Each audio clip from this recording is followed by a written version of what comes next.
as that first night in the smoke of it when I tried to vanish. The world could have rolled me over under a bridge of stars, no one to stop me from drowning in the silence, my own heart, a little lift of water over the edge. I arrived in the syncopation of love and wanting, the luminous tide pool stilled in your voice, holding me easy as a terror washed to sea. Behind your gaze, a silent beacon called for me, followed the ebb. One light trembled against the stillness, rolling clear oscillations into my deepest lung. All is holy in the hands of time, as you are holy to me, a driftwood fire, always in danger of losing her ceremony. You're listening to KFAI on International Women's Day, and you just heard Show Me the Favor of Your Eyes by Haley Lachey. Before that, you heard Luminous Glitch by Kate Shuknek, Breakfast of the Birds by Sandy Beach, Linda's Line by Charisse Gendron, Beat Beat by Rebecca Frost, and we started off the set with MC Highland reading Here, the Top of a Tower. Many of the poets you're hearing on this show have published individual poems, essays, chapbooks, and full-length poetry collections. Many of them have received grants for their work. Many of them are collage artists and book artists. Many of them run poetry readings.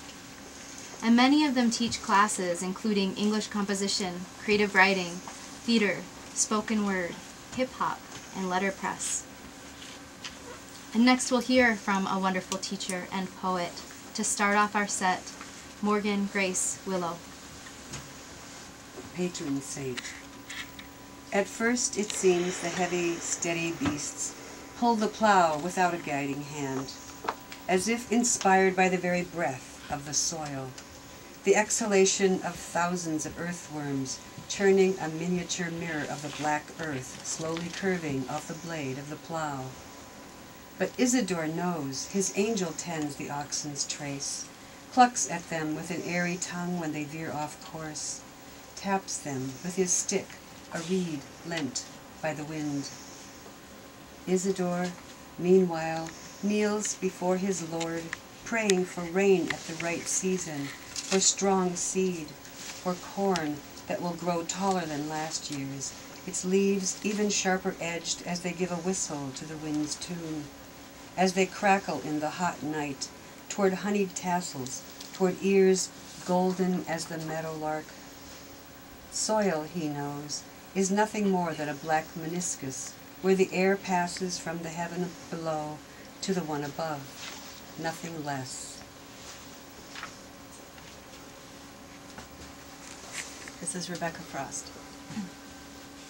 Grandma among us. Brown derby hat, inappropriate among the zinnias.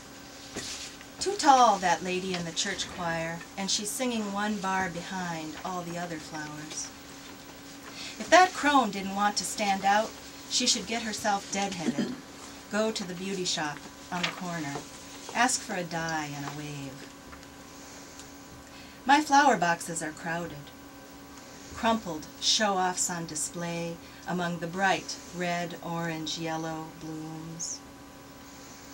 If those ancestors wanted their message to be heard, they should sing, louder, become perennials, at least.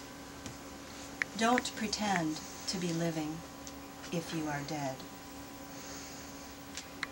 Still, I won't let the grandchildren pick the dried and desiccated buds, sound alarm when they sidle up and reach to pluck. I say, we want Grandma among us, child. Let her be.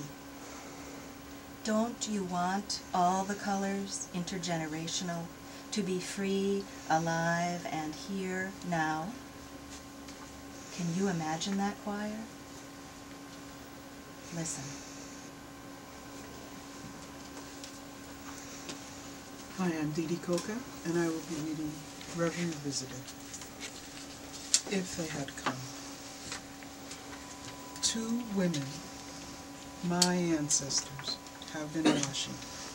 Rags sag from wicker baskets that sit in the shade of their bodies. A thick fog off the river ambles like a lost soul or a wandering breeze on crowded sidewalks, and yet the ground is dry. Crumbling red clay from rainless days forms a red eye, peering in a damp ring, pupilless. They are village women doing women's work. The one woman faces out, her hair hidden, wrapped in native garb, weighed behind her. Her expression distant, looks off to some future. The other woman is wide-mouthed, laughing, and her tongue dangles in a toothless grin. She crouches, touches the ground, trying to soothe the parched earth. She is the healer, her hands large, gifts to the next generation. Hold rags like her daily bread. In her hands, droplet flecks shimmer radiantly. The only sound, the drip of escaping beads forming rivulets, arteries of clay to mold valleys, mountains. The healer's arms stretched toward an earth all too ready to slice its own skin. Her palms raised to catch this impossible force, an improbable moment. This is Jean Larson. The superior life. I wish for nothing more than this cobble beach, this sun, these pines, this necklace of air. When we suffer, we put it on again to be whole and healed, to remember the feeling of ourselves, this smooth, tumbled stone in my palm.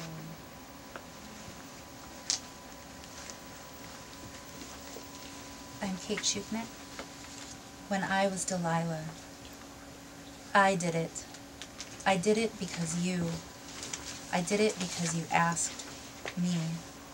Not for silver, not for brethren, not for this bitter fame. Better your first wife burned with no name. The truth, as you well know, I did it because you asked me. Standing on the dark drive under groaning rows of pines and silent bats, I never wanted to know, but you asked me first. With eyes, then outstretched fist, it was you who insisted, knife at the ready, no lies of bowstrings, new ropes, or braids between us, only an honest request, to take your strength. So I did. I wound and twisted the length of it around my wrist, taut exchange of knife and flesh. I sawed, right to left, took every lock, left to right, 1 through 7, right to left, with my hands, left to right, severed our life, all, because you asked me. Indeed, you begged. Hour by hour, the knife and I worked our so-called conspiracy, but let us never once forget, it was everything. You asked me. Your eyes were open, each lash catching the savaged strands.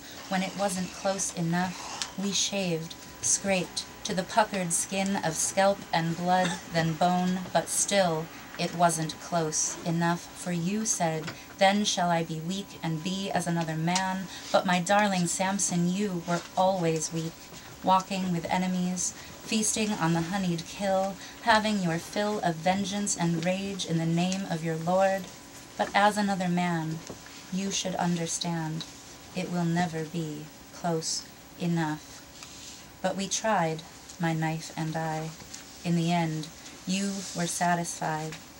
It was then that I looked at you, bare, bloody-headed stranger, and I backed away knowing my husband was gone.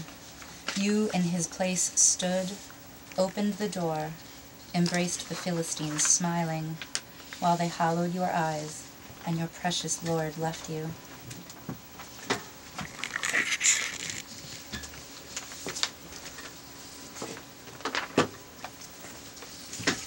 You just heard Kate Shuknik reading her poem, When I Was Delilah.